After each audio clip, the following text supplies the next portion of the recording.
Olá, sejam bem-vindos à sala. Olá, Andresa. Olá, Larry. Olá, seja muito bem-vindo ao nosso Na Sala.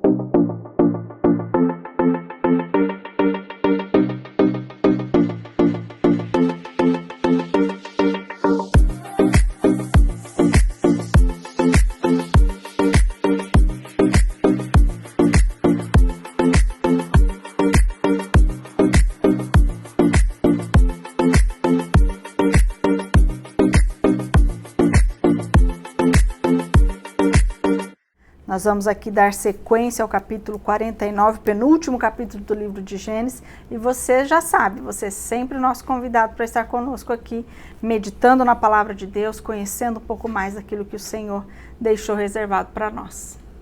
Amém. Vamos lá então? Nós hoje vamos continuar aqui o capítulo 49, que está falando das bênçãos proféticas que Jacó está dizendo aqui para os seus filhos, né? Jacó está ali já muito velhinho, muito doente, ele sabe que está para morrer, e ele chama esses filhos e agora está declarando essas bênçãos, né? E são bênçãos proféticas, porque a gente sabe que não são só palavras de um pai para os seus filhos, né, Larry? A gente vê que realmente tudo isso que ele está dizendo aqui para cada um dos seus filhos, que serão os cabeças das tribos de Israel, né, do povo que vai gerar a nação de Israel, são coisas que acontecem, é a descrição de como será cada povo desse aqui, cada tribo dessa aqui. Né? Ele está falando tudo aquilo que vai acontecer realmente com seus filhos, né? É lógico que eles não sabiam, nós sabemos o que aconteceu realmente, né? Muito bem. É isso aí. Então a gente viu ali no começo, né, os três primeiros ali, a gente comentou no outro vídeo que você pode olhar e falar, mas não é uma bênção, né? Eram coisas ruins, pesadas que ele estava declarando ali para o seu filho. A um primeiro olhar a gente pode até ver dessa maneira, mas como em tudo na nossa vida, é a mão misericordiosa de Deus, né? Porque aquelas coisas ali fazem parte do caráter daqueles homens, tanto de Rúben, de Simeão ali, né? E a gente vai vendo como Deus vai filtrando, né, o povo, como Deus vai separando, né? Vai colocando em uma posição diferenciada aqueles de onde vão sair os seus reis desse povo, a tribo de onde vai vir o nosso Messias. Então Deus vai filtrando e vai moldando ali, né? Deus agindo na história e até na genealogia, né, que faz parte da história, para cumprir o seu propósito eterno, né? Exatamente. Uma coisa interessante, agora nós vamos para o Isacar, né, André? Isacar. Vamos lá conhecer um pouquinho sobre esse outro filho aqui, então, de Jacó. Vamos lá, então? Vamos. Pegue aí a sua Bíblia, acompanhe conosco. Agora nós falamos até Zebulon, agora vamos falar sobre Isacar. Está lá no verso 14, você pode ler junto com a gente. Vou ler, então, daí você comenta, Larry. Isacar era jumento de ossos fortes. Isacar é jumento de ossos fortes, deitado entre o rebanho de ovelhas. Viu que o repouso era bom e que a terra era deliciosa. Baixou os ombros à carga e sujeitou-se ao trabalho escravo. É verdade. Isacar, gente, foi o quinto filho de Lia.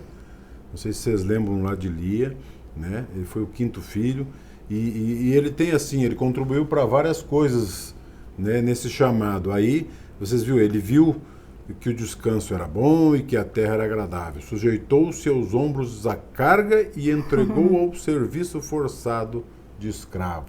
Como que é interessante. Tudo que nós vamos ver lá para frente, nós vamos entender mais sobre ele, né? Mas um detalhe interessante, Andresa, que da tribo dele saiu um juiz, né? Que reinou por 23 anos, né? Que foi juiz, na verdade, não reinou, né? Mas foi juiz durante 23 anos em Israel, né? E teve reis da descendência dele, teve várias pessoas nesse sentido. Mas eles foram meio deitadão, né, André? Como eles estavam, né? Como a Jacó estava dizendo aqui para ele, eles ficaram numa região, a terra que foi, quando foi dividida a terra de Canaã, eles ficaram numa região de planície, né? Então eles se acomodaram, era uma terra muito fértil, e eles assim não expulsaram o povo que morava ali, pelo contrário, eles assim ficaram assim, tá bom aqui, a gente consegue o nosso alimento, a gente consegue produzir, a gente está vivendo bem, vamos ficar por aqui. E muitas vezes eles serviram de escravos para esses povos que estavam ali, só para não ter trabalho, vamos dizer assim, né? Ficaram ali naquele lugar. Assim? Conhece alguém assim? Quantas vezes a gente fica aquém daquilo que Deus quer para nós, daquilo que Deus pode, aquilo que nós podemos fazer sendo filhos de Deus, porque a gente se acomoda, porque a gente não quer ter o trabalho de expulsar o povo que estava ali naquele lugar, né? A gente age muitas vezes dessa maneira, assim como a gente já viu com os outros filhos aqui, como fala da nossa vida, né? Não é algo que fala, esse texto aqui, ele não vai falando só daquele povo, daquela época, do que aconteceu com aquela gente.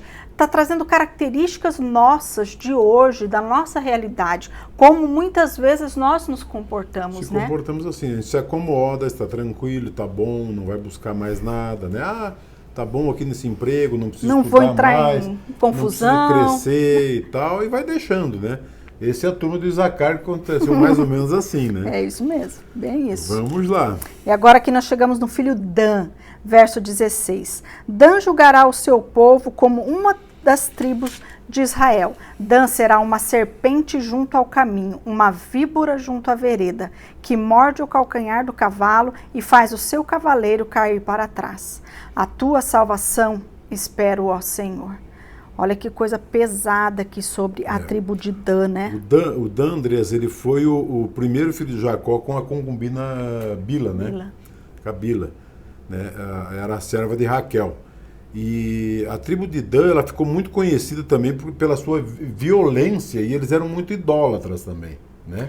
E essa idolatria era tão forte, se tornou tão forte nessa tribo, que lá no livro de Apocalipse, quando é mencionada ali as tribos, ela não é nem contada, de tão idólatra que esse povo se tornou, né?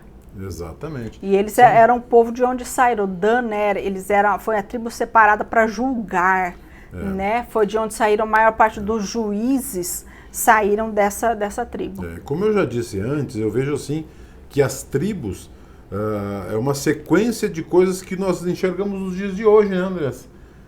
Pessoas mais violentas, uns se desviam da fé, outros viram idólatras, né? Outros descansam mais tranquilo, como nós vimos aí, né, de Zacar. Foi alguns perfis, né, de cada família, de cada tribo de Israel, né?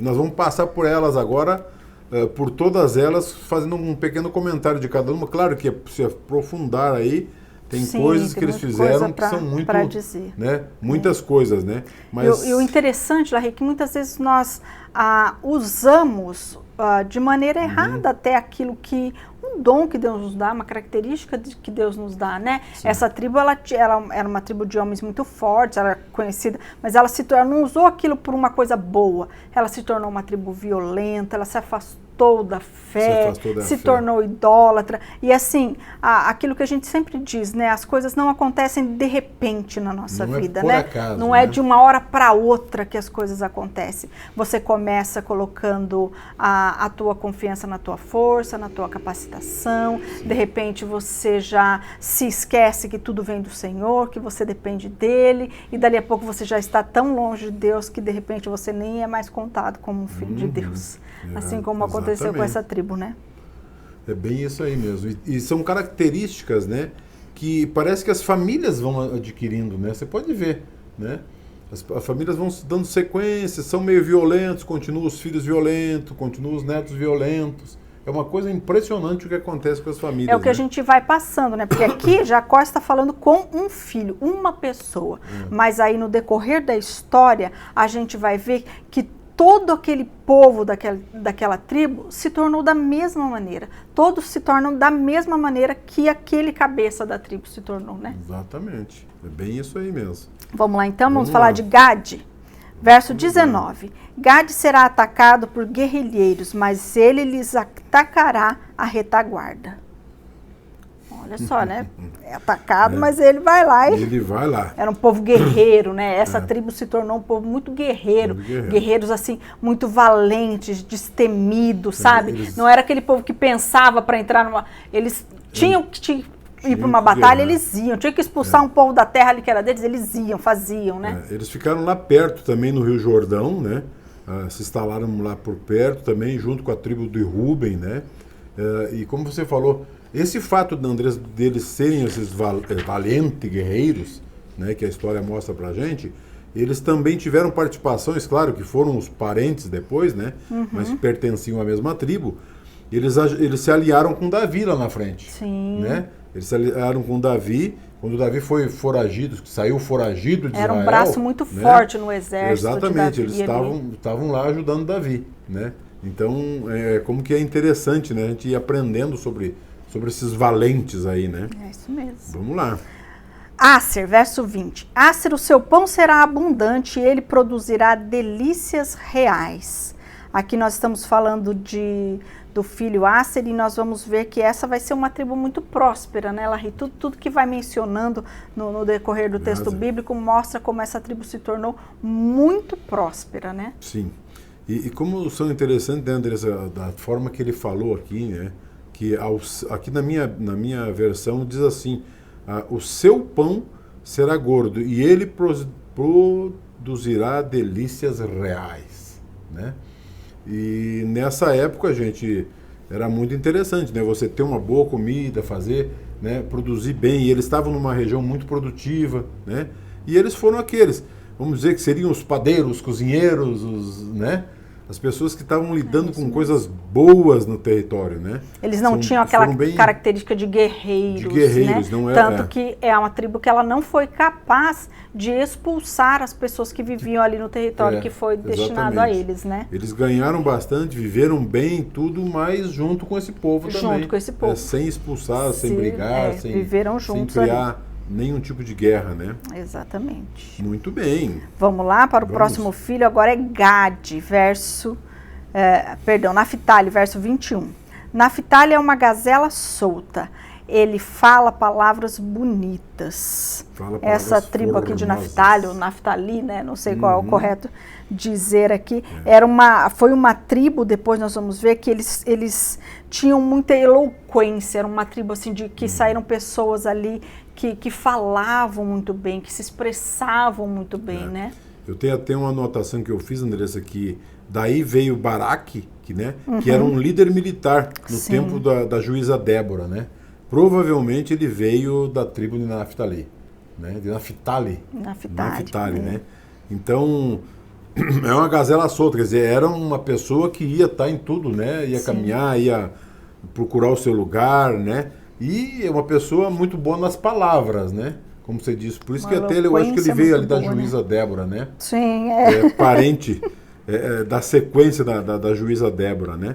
Tem muito mais coisas que a gente poderia falar, mas eu acho que... Eles eram, assim, um povo que eles não se prendiam muito às tradições, sabe? Era um povo, assim, de uma vida mais livre, vamos dizer assim, né? Quando a gente vai vendo ali as histórias. E quando a gente ouve falar lá no Novo Testamento, quando vai falar lá da Galileia dos gentios, aquele era o território onde a tribo de Naftali e a tribo de Zebulon habitaram, né? Sempre que a gente fala ali, é esse povo, é o lugar desse povo, dessa tribo, a tribo de Naftali e Zebulon. Exatamente. Mais alguma coisa interessante para falarmos sobre essas tribos? Isso aí, amor. É muito interessante você guardar esse nome, você entender o que Jacó está pronunciando aqui sobre eles, porque durante toda a história desse povo nós vamos ver acontecimentos que vai falar muito assim, e a atitude de cada uma dessas tribos como um povo ali vai nos remeter a isso. Olha, foi isso mesmo que Jacó disse sobre eles, né? Foi isso que aconteceu com esse povo aqui. Olha como a gente tem que se atentar à nossa vida, né? Para não cometermos os mesmos erros que muitas delas cometeram e copiarmos os acertos que muitas delas também tiveram. Como André, interessante a sabedoria de Jacó ali, né? Claro que a sabedoria veio de Deus, né? Para ele poder falar dos filhos com a essência que ele falou e com o que a gente sabe realmente que aconteceu. Era algo de Deus que ele estava proferindo ali, né? Dizendo para aqueles filhos. Para cada filho, ele conhecia, ele penalizou alguns pelos seus atos que fizeram, que nós vimos lá, né? Lá atrás, a gente viu. Ele penalizou alguns pelas suas atitudes, mas mesmo assim, alguns aqui que nós estamos vendo aí, vamos conversar ainda, sabe, aqueles que se arrependeram de alguns atos e foram e continuaram sendo abençoados, né?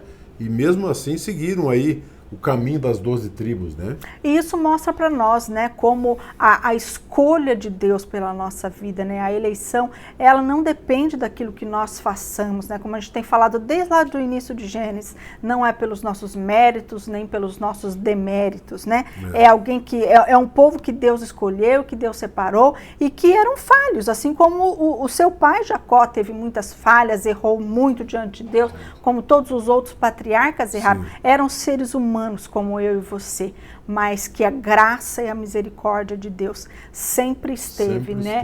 E a soberania de Deus, mesmo diante da nossa natureza caída, dentro da nossa natureza má, perversa, a soberania de Deus, ela permanece sempre. Sem dúvida. Vamos lá. Vamos lá, então, José. Agora a gente vai ver que o autor, ele deixou por último os 2 filhos da amada de Jacó, né? Os 2 filhos da Raquel, e a gente vai entender aqui como a maior parte, né, desse capítulo ele deixou para esses dois filhos. E a gente não pode achar que isso é por acaso, né? Tinha algo especial, né? Que aqui agora nós vamos falar de José e de Benjamim. Exatamente. Vamos lá, verso 22 então. José é um ramo frutífero junto à fonte. Seus galhos se estendem sobre o muro. Os flecheiros lhe dão amargura, atiram contra ele e hostilizam. O seu arco, porém, permanece firme, e os seus braços são feitos ativos. Pelas mãos do poderoso de Jacó, sim, pelo pastor e pela pedra de Israel. Pelo Deus de seu pai que o ajudará e pelo Todo-Poderoso que o abençoará, com bênçãos dos altos céus, com bênçãos das profundezas, com bênção dos seios e do ventre. A bênção de seu pai excederão as bênçãos dos meus pais, até o alto dos montes eternos estejam elas, sobre a cabeça de José e sobre o alto da cabeça do que foi distinguido entre os seus irmãos. O José, a gente não precisa falar muito, todo mundo sabe, né? Um homem que foi, desde criança, foi separado, tá ali, até na primeira palavra que você leu, né, Andrés, que ele é do ramo frutífero, né? Junto a uma fonte. Um ramo frutífero junto a uma fonte, gente, a explicação aqui realmente é sensacional, né? Porque você junta uma fonte, principalmente a fonte Deus, né? Você vai ser frutífero sempre, independente da idade, independente de onde você estiver, né? O que esse menino foi e as histórias que a gente sabe sobre ele, que já lemos até aqui, né? De tudo que ele passou, né? Odiado pelos seus irmãos, depois lá no Egito, Deus usando ele para salvar as pessoas, todas as pessoas daquele mundo da fome, né? Gente, não tem muita coisa. Ficaria horas falando só desse menino, de José, o que aconteceu e o que ele foi usado, e realmente esse significado aí do ramo frutífero, né? Junto à fonte, para mim, fala tudo, né, André?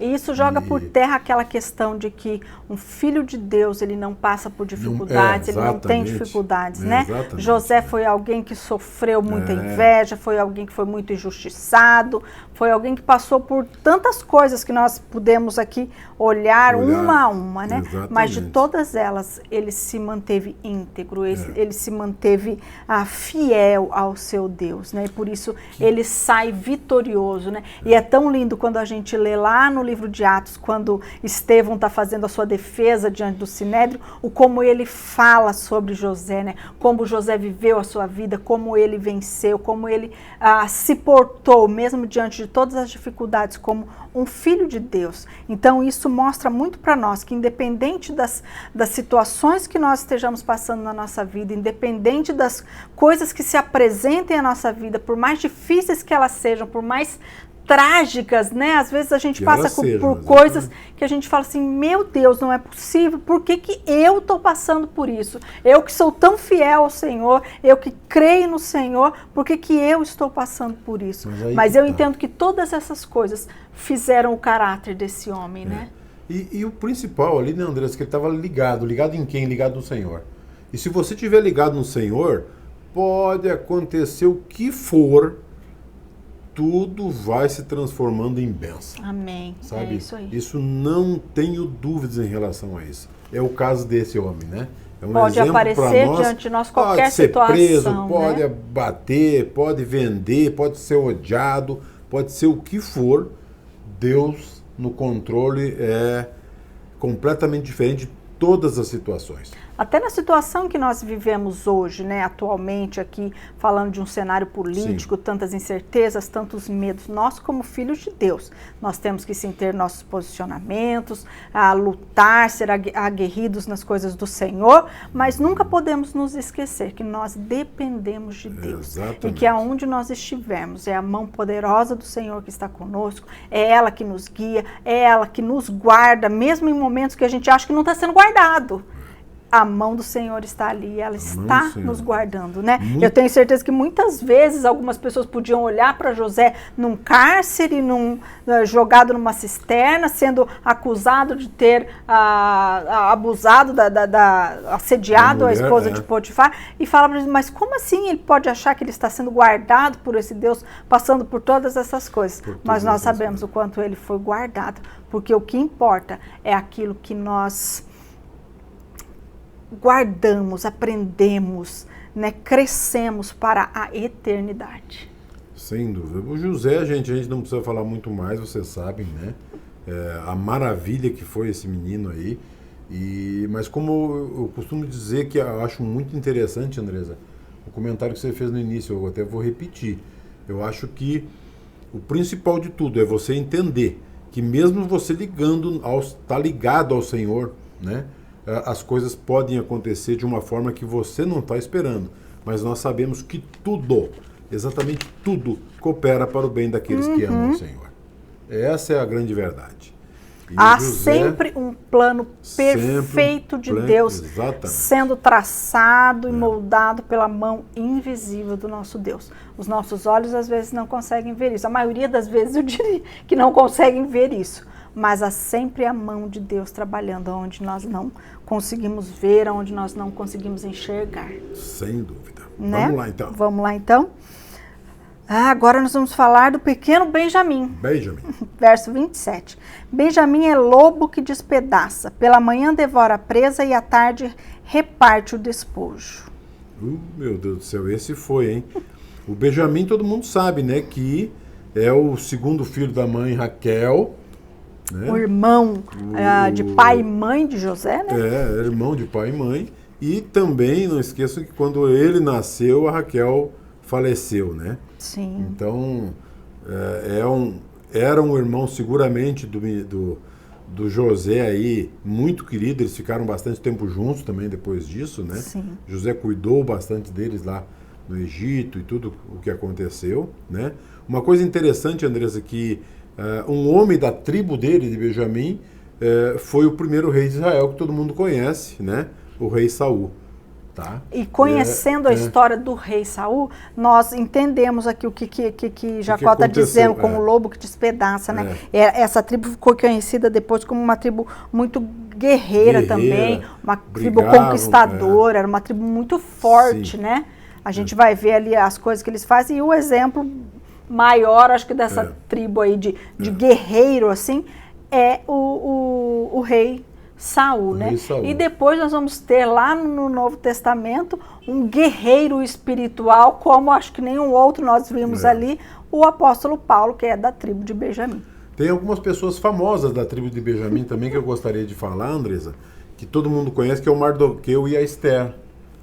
Mardoqueu, outros chamam, tem outra pronúncia que fala, né? Mardoqueu e a Esther são da tribo de Benjamim, né? Então, e outra coisa, o apóstolo Paulo, viu? Também é da tribo acabei de falar de Benjamim, né? Que legal. Muito bem. Importante nós dizermos, Darry, que hoje, né, aqui passaram já todos os filhos, nós falamos de José, sabemos que não há uma tribo, né, não há a tribo de José, porque você se lembra que Jacó adota os dois filhos de José, né, Efraim e Manassés. Então, no lugar de José, nós vamos ter a tribo de Efraim e a tribo de Manassés. Hoje em dia, às vezes, né, a gente vê, as pessoas perguntam muito, onde estão essas tribos, né, quem são os descendentes dessas tribos? Hoje não se consegue consegue dizer aonde esse povo está. Depois que houve a divisão lá, daqui a muitos e muitos anos aqui na nossa história, a divisão do povo de Israel entre o reino do norte e o reino do sul, e quando o reino do norte, o reino de Israel, ele é destruído pela Síria, né, a gente não se consegue mais dizer aonde estão. Alguma coisa se consegue dizer sobre a tribo de Levi. É a única tribo que se consegue ainda identificar por testes de DNA aí que se faz. A gente teve um documentário outro dia, né, ela fazendo sobre isso. Então, alguma coisa sobre a tribo de Levi só, mas as outras tribos não se sabe dizer onde elas estão. Nós não sabemos, mas Deus sabe exatamente aonde está essa descendência. Sim, elas estão todas no nosso meio, né? Então, por aí, dúvida, Deus sabe, né? Vamos lá. Deus sabe, e a gente vai ver, né? Isso é falado lá no Apocalipse, lá no final, e a gente, assim, quando a gente vai estudando o texto bíblico, eu sempre digo assim, que é muito difícil nós pensarmos escatologia sem entendermos que é algo especial para esse povo aqui. Né? Então, a gente não sabe onde eles estão, a gente não sabe para que lugar eles se enfiaram aí, quem são eles hoje, mas Deus sabe onde está cada um dessa descendência, né? Sem dúvida. Vamos continuar aqui, então? Vamos. Aí o autor continua dizendo assim no verso 28, são essas as 12 tribos de Israel, e isto é o que lhes falou o seu pai quando os abençoou. A cada um deles abençoou segundo a bênção que lhe cabia. Quer falar alguma coisa aí? Não, pode terminar, vai até o 33, a gente vai... Depois Jacó lhes ordenou dizendo, vou ser reunido ao meu povo, sepultem-me junto aos meus pais na caverna que está no campo de Efron, o Eteu, na caverna que está no campo de Maquipela, em frente a Manre, na terra de Canaã, a qual Abraão comprou de Efron com aquele campo, como propriedade para servir de sepultura. Ali eles sepultaram Abraão e Sara, sua mulher. Ali eles sepultaram Isaque e Rebeca, sua mulher. Ali eu sepultei Lia. O campo e a caverna que nele está foram comprados dos filhos de Et. Quando Jacó acabou de dar essas ordens a seus filhos, recolheu os pés na cama, expirou e foi reunido ao seu povo. Olha que interessante, né? Eu acho muito interessante como Jacó vai falando cada detalhe aqui, e isso fala assim, como as histórias, a promessa, tudo foi, Abraão foi passando isso para o seu filho, que foi passando para um, para outro, né? Olha aqui, Jacó conhece até a história ali daquele entreveiro que deu ali na compra dessa caverna ali uma vez, né? Então, o fato dele ir contando todos esses detalhes, assim, mostra muito para nós o quanto era o povo, eles levavam muito a sério isso, né? Não era algo que aconteceu lá com Abraão, a descendência atrás. É algo que é a vida deles, é a história deles, e o quanto eles tinham isso em mente, né? E cada filho aqui, embora alguns tenham se desviado, mas eles conheciam isso também, né? Jacó passou isso para eles, com certeza. Jacó ensinou, Jacó mostrou, falou do pacto, da aliança de Deus com eles, né? Então, eles sabiam, eram sabedores da importância desse povo, né? Da separação que Deus fez com eles, né? Andressa, como que é interessante, né? No 28, ali na segunda parte, ele diz assim, é isto que lhes falou o seu pai quando os abençoou. E cada um deles abençoou segundo a sua bênção. Quer dizer, cada um teve uma bênção específica. Ele abençoou todos, né? E uma coisa específica para cada um, e uma né? coisa específica para cada um que ele comentou para a gente aqui, né? Como que é interessante isso? Eu vejo isso nos dias de hoje, pais e mães, né, que nos ouvem, que nos escutam. Como que é interessante, né? A gente tem uma família às vezes grande, eu acho que a bênção do pai ela é geral realmente, e cada filho, de acordo com aquele caminho que ele vai seguir, ele tem que ser abençoado pelo pai, né? Um foi médico, o outro foi isso, o outro foi aquilo, né?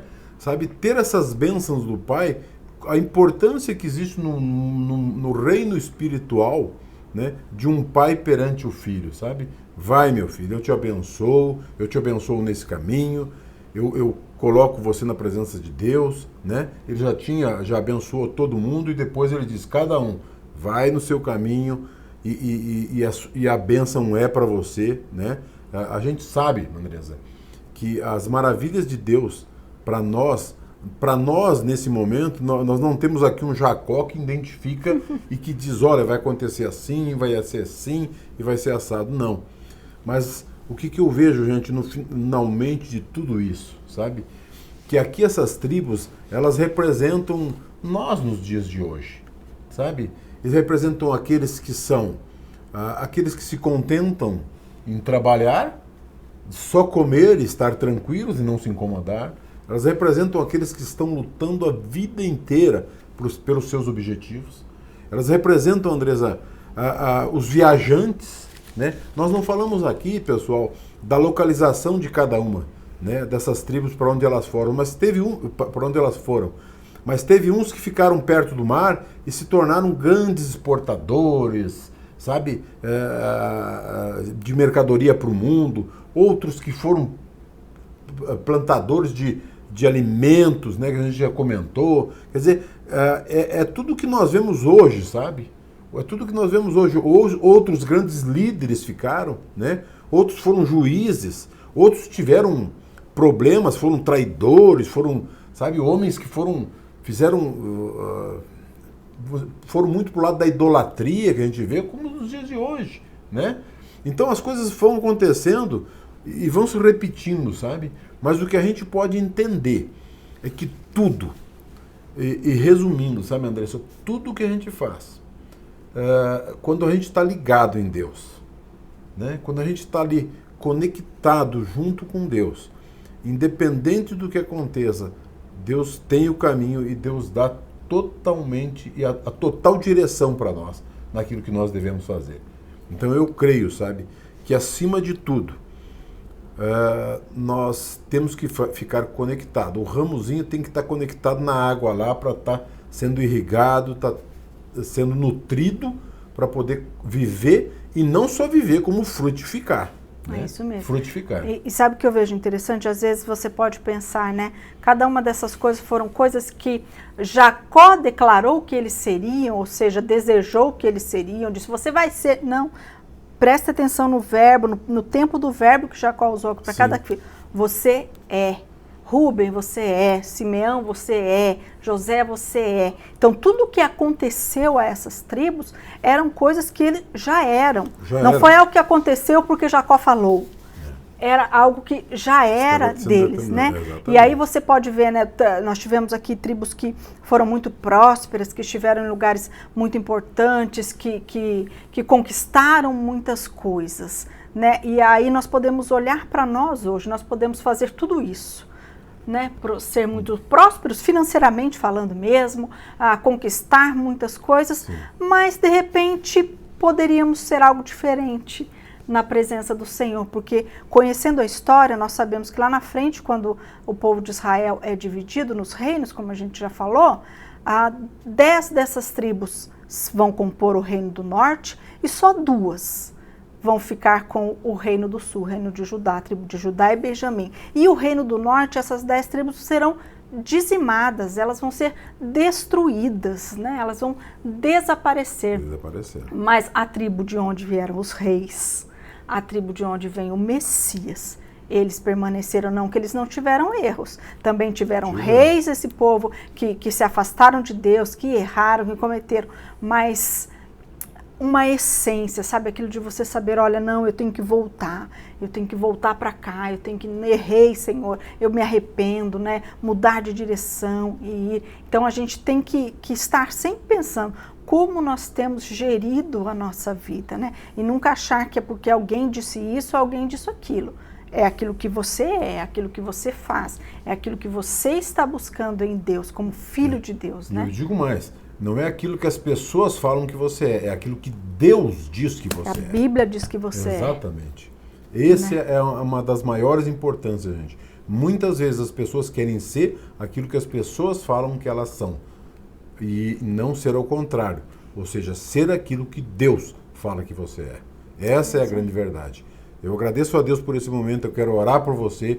eu peço que você feche os olhos, nós vamos estar orando. Senhor, Amém, nós Senhor. queremos, Pai, nos colocar na Tua presença, querido Senhor Pai. Deus. Hoje nós aprendemos um pouco mais sobre as tribos de Israel, Pai. Senhor Mas nós queremos Jesus. colocar na Tua presença, porque sabemos que o Senhor já tem os seus propósitos para cada um de nós, Amém, para os nossos Pai. filhos, para os nossos netos, Pai.